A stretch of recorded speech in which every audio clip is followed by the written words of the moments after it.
నమస్తే మిత్రులారా, నేను మీ రామ్. ముఖ్యంగా ఈ రోజు నుంచి శివపురాణం పైన వీడియో చేయాలని నిర్ణయించుకున్నాను. మీ ఆశీర్వాదంతో ముందుకు సాగుతుందని అనుకుంటున్నాను. అందుకు మీ ఆశీర్వాదం ముఖ్యం. Please like and subscribe.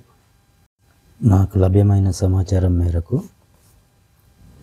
రత్నాకరుడు తన శిష్యులైన కృష్ణ శర్మ, నారాయణ భట్టు ఇద్దరికీ శివపురాణం గురించి వివరించాడు.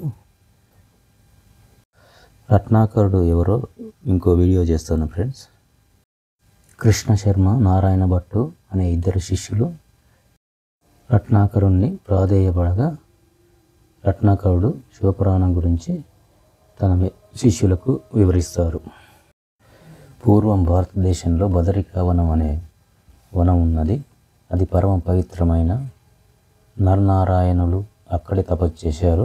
ఒకసారి మునులందరూ కలిసి అక్కడ ఒక యాగం చేయాలి అనుకున్నారు.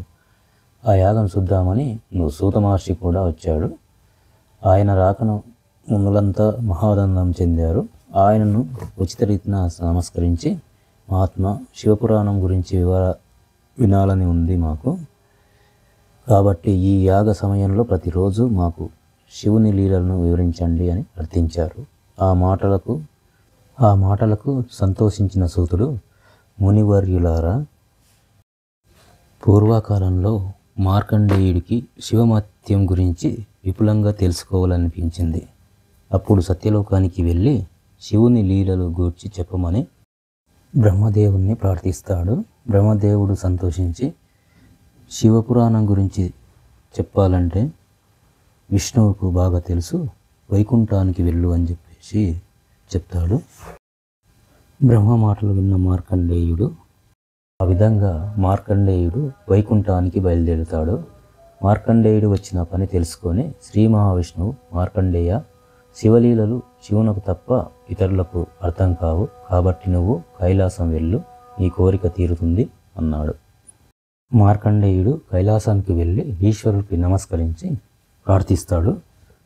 స్వామి, దేవదేవ, తమ లీలలు వినాలని వచ్చాను. నాపై దయ ఉంచి మీ లీలలు వివరించగలరని మనవి చేస్తున్నాను అని ప్రార్థిస్తాడు. దానికి శివుడు, మార్కండేయ, నా లీలలు నాకన్నా నందీశ్వరునికి తెలుసు.